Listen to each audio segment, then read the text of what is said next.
Everyone wants peace. Every single place I go, they all just want to feel loved and feel supported. At the end of the day, when you really get down to the core of things, it's the people that are waging these wars are not the people that are suffering. The people that are suffering are just stuck in it.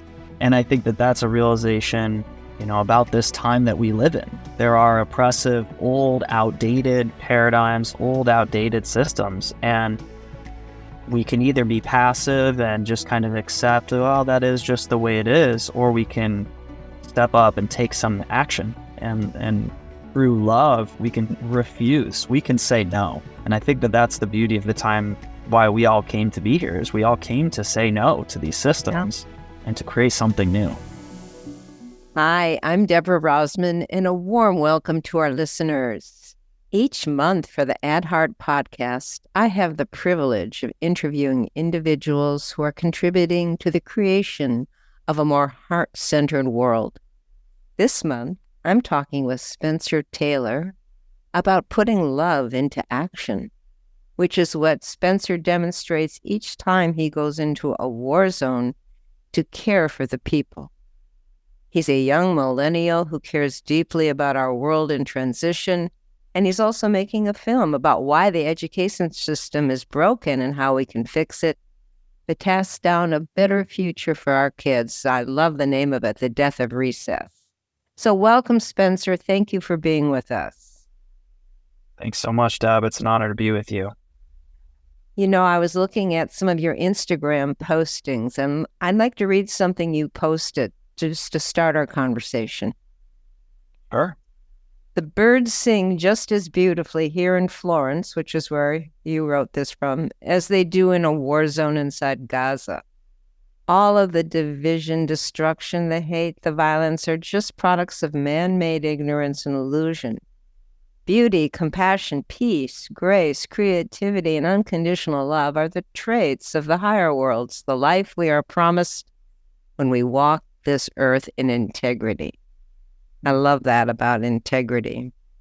Entering a war zone is jarring to the entire system, and no human being should ever be subject to that ignorant violence. As conscious individuals, it's up to us to serve those who are suffering while maintaining our higher frequency. This is incredibly challenging work that leaves me feeling like an elementary grade student of life. Now, I thought that is just amazing for you to be saying that, and to say that at the time that you appreciate peace, the creative potential of humanity still shines through. And you believe in a world where love will prevail. It's our destiny. We got this. So I would love for you to talk about some of your realizations being in the war zones of Gaza, Rafah, Ukraine, Syria. I mean, that's amazing. You're putting love into action there, and we're all deeply affected by what we see of the suffering on TV, but it's not the same as being there. Can you share with us what's moved you being there? Absolutely. So when the war in Ukraine started, I was in the United States and I was shocked, just as everybody else was. I couldn't believe what I was seeing. And my family is actually Ukrainian, and that's where I came from. And I felt this call in my heart that was beyond my mind. My mind was telling me, what are you, crazy? You're gonna, don't go to these places. This is dangerous. My mind was running through all the scenarios of, the danger and, don't get involved in this. This isn't yours. But in my heart, I felt something completely different. And my heart was saying go. And I decided to listen to that call, and all sorts of different doors opened up, and I met so many beautiful humans that are doing incredible work. And I decided to go to Ukraine. And what was supposed to be 10 days in Ukraine turned into 8 months. Wow. And I have never been into a war zone before, but my first experience in Bucha, a city just outside of Kyiv, what I saw and the stories that I heard just changed my life forever. I couldn't unhear, I couldn't unsee it. And one story in particular, there was this woman who was, we did a food distribution, and she came to me and she was so grateful, and she was crying, and she was talking about how a 13-year-old girl and an 8-year-old girl were raped by the soldiers that had come into the village. And I just couldn't believe it. And I was walking around in this village, and I was seeing all the destruction. I was seeing what a war zone, the aftermath of a war zone looks like. And I was just in complete shock. And I felt the pain that these people were feeling. And, when I got on social media, when I kind of checked out what's going on in the world, it seemed to be, there were a lot of people caring, but then a lot of younger people weren't caring or didn't even think the war was really happening, didn't think it was real. And that's kind of where I saw this disconnect of, what's going on here versus, the stories or the media that's being shared with the world. And so I decided, I want to just help these people. I want to get involved in this. These feel like my people. These feel like people, that were my ancestors. So that sparked the 8 months in Ukraine, and the vast majority of that, roughly about 6 months, were spent along the front lines in eastern Ukraine. And I spent quite a bit of time in Avdiivka and Bakhmut, and those towns have now been captured by the Russians. But overall, I've just gotten to see the destruction of war, and it's something that no one, like you said, no one should have to go through, no one should have to experience.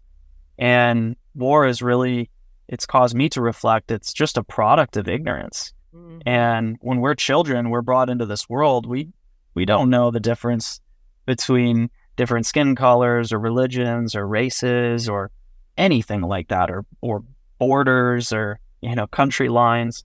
These are all products of just ignorance. And that ignorance has such a devastating consequence.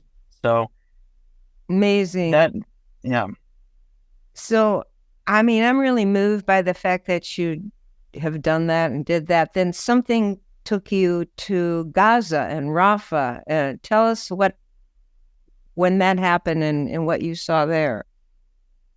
Yeah, well, I started working with an organization. It's a nonprofit based in America called Global Empowerment Mission, and they do disaster zone and conflict zones. So I started responding to different disasters, the Turkey earthquakes, and I also went into Syria, which was to provide relief for the earthquake, actually.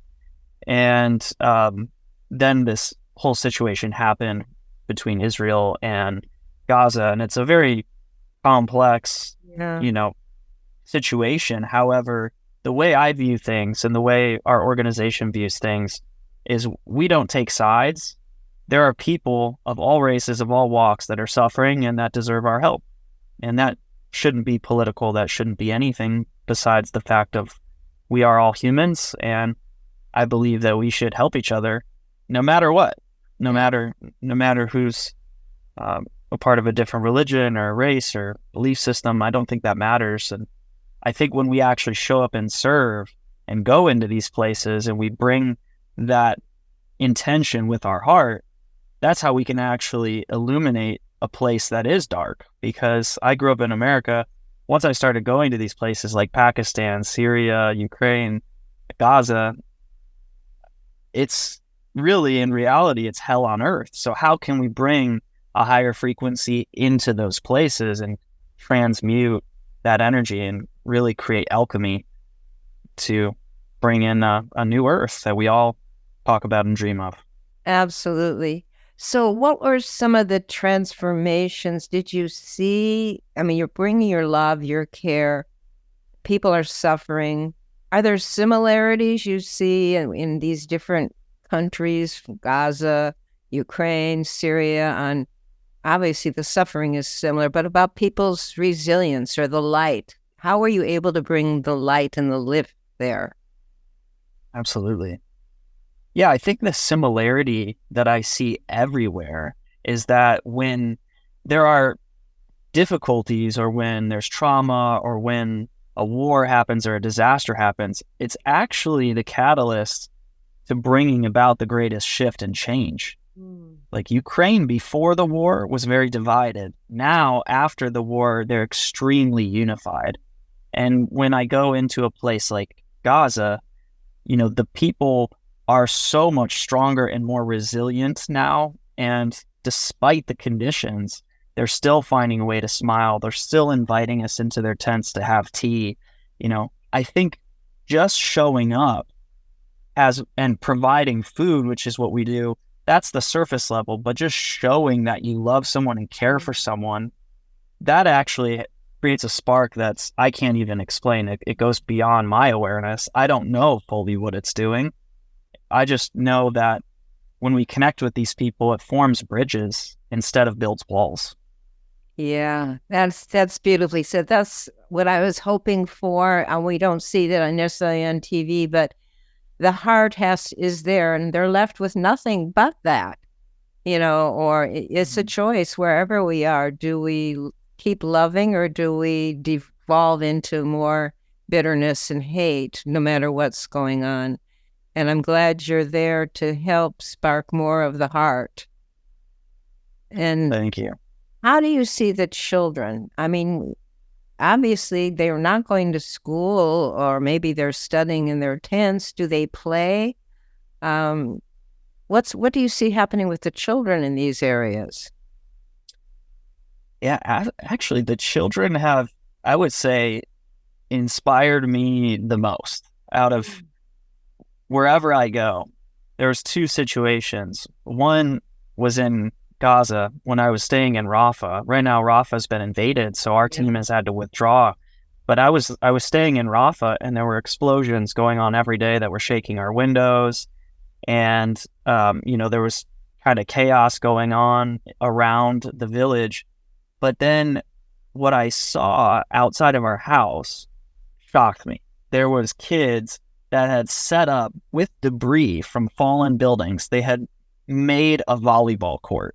Oh. And they were playing volleyball, all the kids in the local community, while there's, drones flying overhead and bombs dropping, where I'm standing on the roof looking down, and I was just in awe. And I thought about it, and I said, that's the way that they can create some sense of normalcy. You have to, in the face of that darkness, the most powerful thing you can do is maintain your light and not live in a state of fear, because that's what those darker forces, or that darkness, it wants you to live in fear.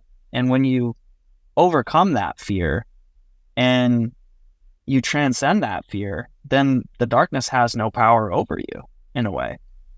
And in Ukraine, there was a similar situation.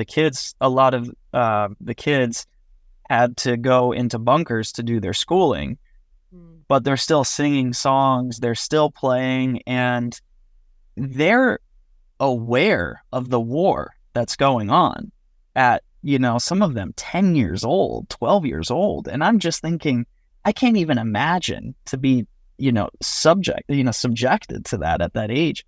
But they're aware of it, and they understand what's going on, and they're facing it. And they're excited to go to class, to go to school, to learn, because they want to serve their people.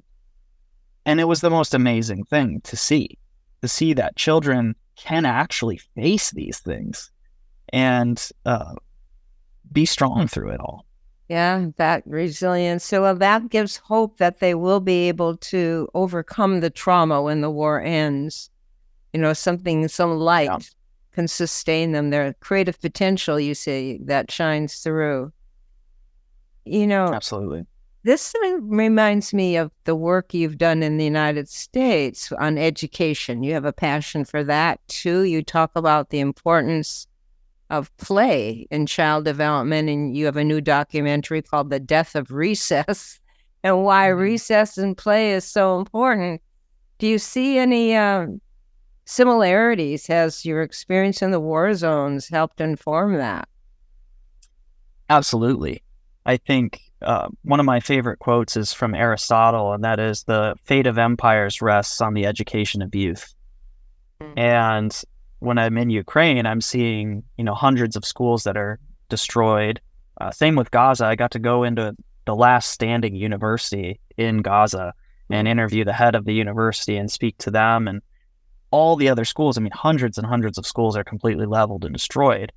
So that's a physical destruction. But then in a lot of places in Western worlds, our schools can be destroyed by divisive ideas or belief systems. And, we're seeing so much fighting and division in our schools. So it's being destroyed in a different type of way. Right. But what I see in Western cultures now, which has kind of led me into my documentary, is that we have gotten so entrenched into this standardization and testing, and all across America, we actually pulled back on allowing our kids to play. And we're one of the only countries in the world that have done it, where the nationwide amount of recess now that we have in the country is only 20 minutes. And kids are locked in the schools, just taking tests, memorizing, and we're trying to force all these brilliant, genius kids down a funnel, and it's not working. It's really having very destructive consequences. So I guess I see that playing out in the world, where if we're going to destroy schools or if we're going to force kids into oppressive systems, it doesn't matter. The fate of our empire rests on how are we going to educate these children. Well, it's so beautiful that you have actually stepped into putting your care and your love into action and demonstrating it both with your filmmaking and the documentary and actually on the ground in these war-torn areas. I also really respected your saying on another post that we all came to the Earth classroom at this time in history for a reason. How did you realize this? Mm-hmm. What made you aware of that? Well, I realized that through the work I was doing, honestly, in Ukraine, because that's where I really had to face my fear of death. Mm. And when I went into Avdiivka, I slept in a bunker underneath a building, and there was an artillery battle happening over me. I could hear the artillery shells whistling in the air. And that led to going into Bakhmut and many other villages along the eastern front lines. And I had to be honest, I had to face my fear of death. I had to accept death. And I had to accept and be comfortable with, am I willing to die doing what I'm doing right now? Because it's a very real possibility, and I have to come to peace with that. And I did come to peace with that, and I did say, I'm willing to die for this cause. And when I accepted that, when I accepted my fear of death and I let that go, that's really where I kind of understood that death is just a doorway. It's another doorway that we walk into. It's not the end.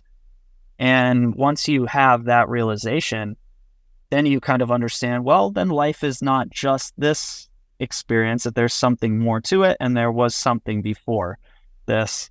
So I feel we are spiritual beings, and we're having a physical experience, and we're conditioned to fear. We're conditioned to get kind of stuck in a certain state of consciousness. But when we break out of that, that's when we can really understand why we came here in the first place. And we can activate our dharma, or our life's purpose, our life's work. And I believe that we all did come here for a reason.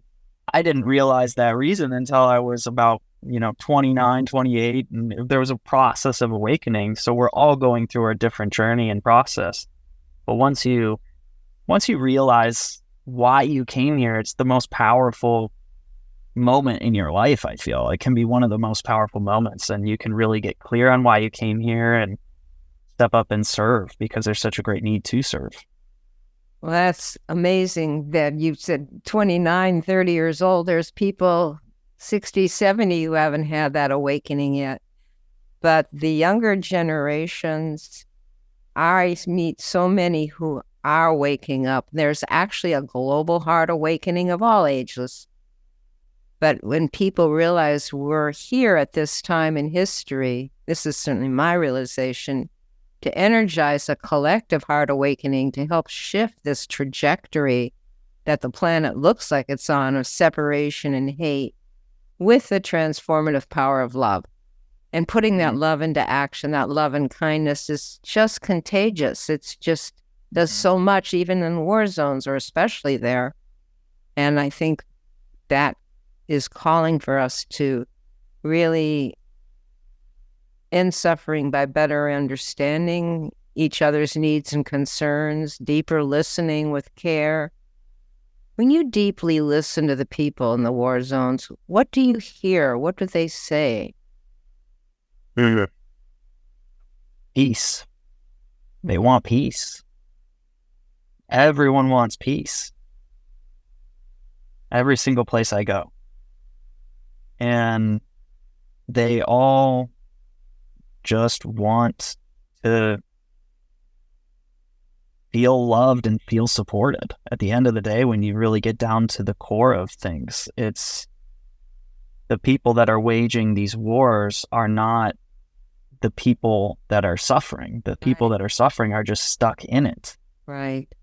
And I think that that's a realization, about this time that we live in. There are oppressive, old, outdated paradigms, old, outdated systems. And we can either be passive and just kind of accept, well, that is just the way it is, or we can step up and take some action. And through love, we can refuse. We can say no. And I think that that's the beauty of the time, why we all came to be here, is we all came to say no to these systems and to create something new. Yeah, I totally agree. The HeartMath Institute puts out, with the Global Coherence Initiative that it sponsors, a care focus that people can all do together once a month, or especially around the full moon. And the theme right now is putting love into action. And people are waking up all over the world. They don't all have the calling to go into the war zones like you. I really admire that.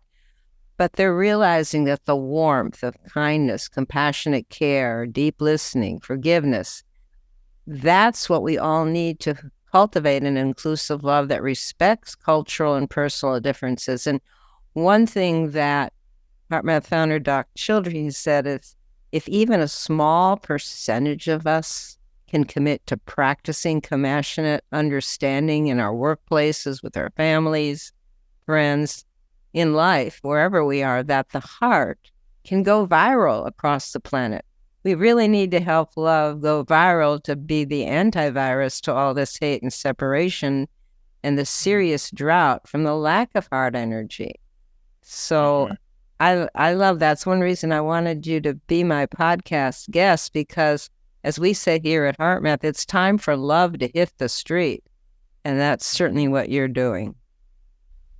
Thank you. Yeah, I would encourage everyone to take action through love and not be a passive consumer of what's being fed on our media channels or even on social media. It's how can we take action? It doesn't have to be in a war zone. It can be in a local community. It can be, just going and listening to somebody that maybe is living on the streets, or just volunteering your time at a organization that you feel called to, whatever it is. It doesn't matter how big or small that is. We're all equal.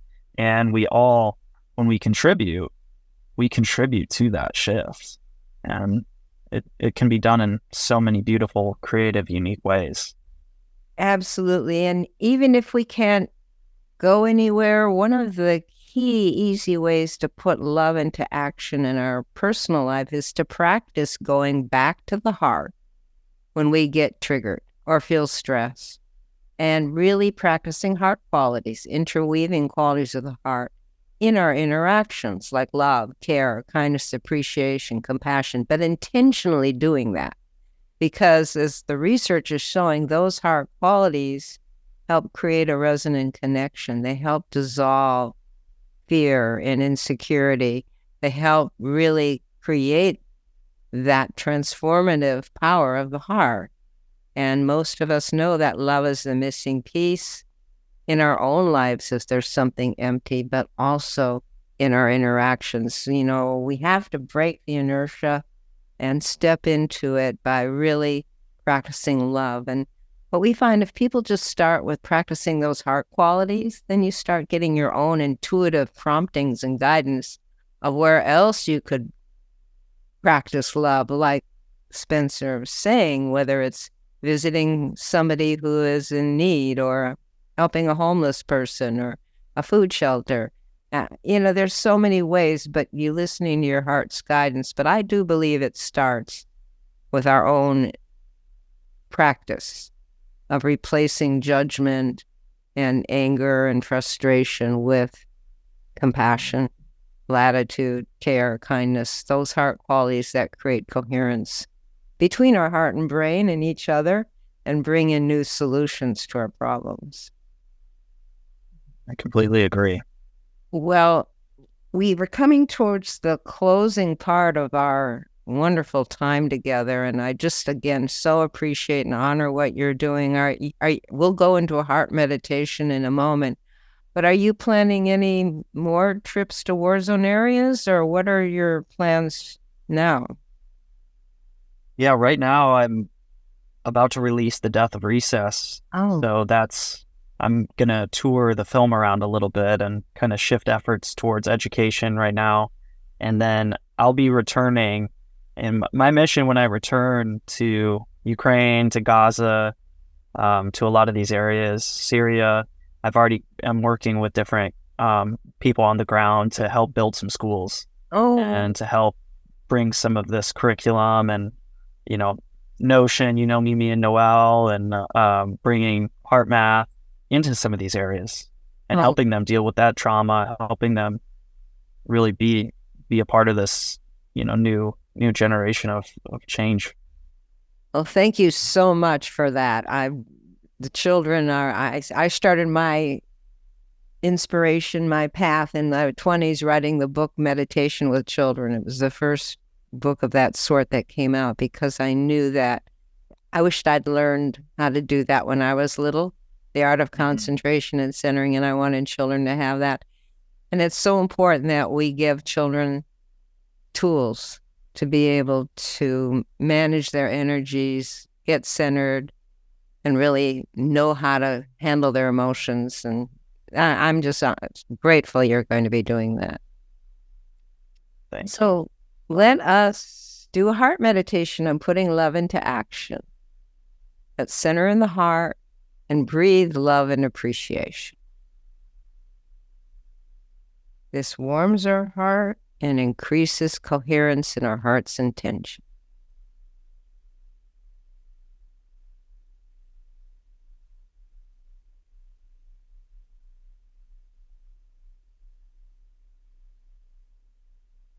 Breathe easily and imagine with each breath that your mind, emotions, and body are becoming still inside.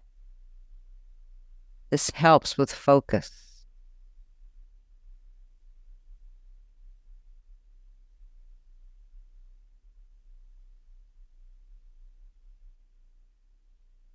Now visualize more of humanity connecting with their heart's love, with kindness, compassion, respect, and other heart qualities in their interactions to reduce separation and draw in new solutions that serve the greater whole.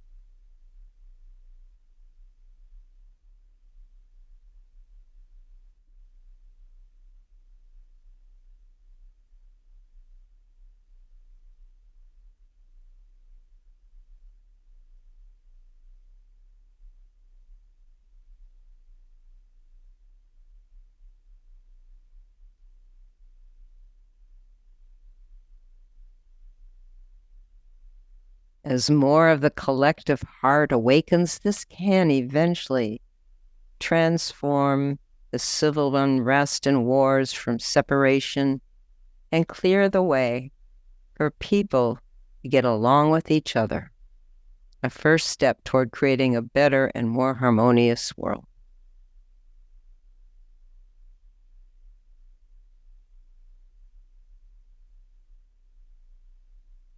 Now, let's radiate our inclusive love and compassion to all who are suffering throughout the planet from wars, famine, and many other hardships.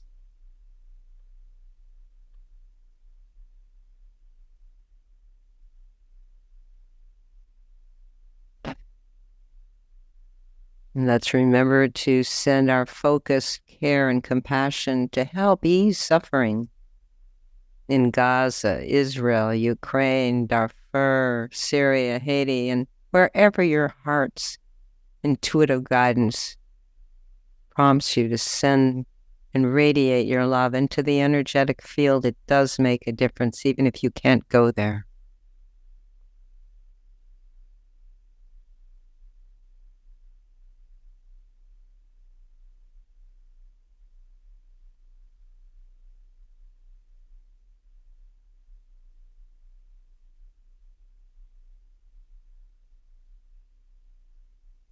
Now let's close by radiating and co-creating a reservoir of compassionate heart energy that each of us can tap into over the next month when we feel stressed or want more clarity from our heart's intuitive guidance. That reservoir is real whenever we need that support,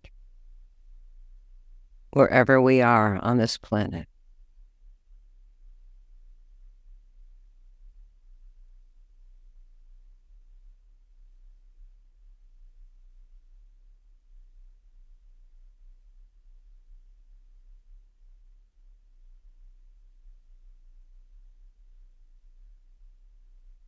Spencer, is there anything else you'd like to share with our listeners?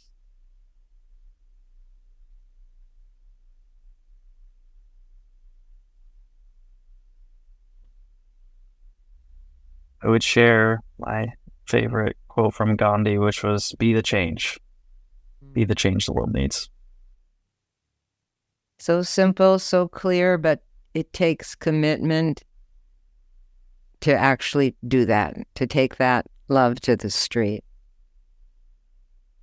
You know, as a free gift to our listeners, I want to remind you all that you can watch the HeartMath Experience, an online video course which has 5 techniques and interactive experiences for you to be able to get clear on your next level of taking love to the street, whatever that may be. Or check out the amazing new HeartMath app where you can measure your coherence and train yourself into more coherence and synchronization. You can go to your local app store, it's there. So I want to remind everyone that the 3rd Tuesday of each month, we publish a new episode of the At Heart podcast. So be sure to subscribe so you don't miss our next guest and topic. And thank you again so much, Spencer. Just such an honor to have you here. Thanks, Deb. It's an honor to be here. Okay, everyone, lots of love and take care. Thank you for listening to the At Heart podcast. Be sure to subscribe so you can catch the latest episodes. If you're wanting even more heart-inspired content, find us on Facebook, Instagram, YouTube, and LinkedIn. Look for HeartMath and also the HeartMath Institute. Both organizations are committed to helping activate the heart of humanity.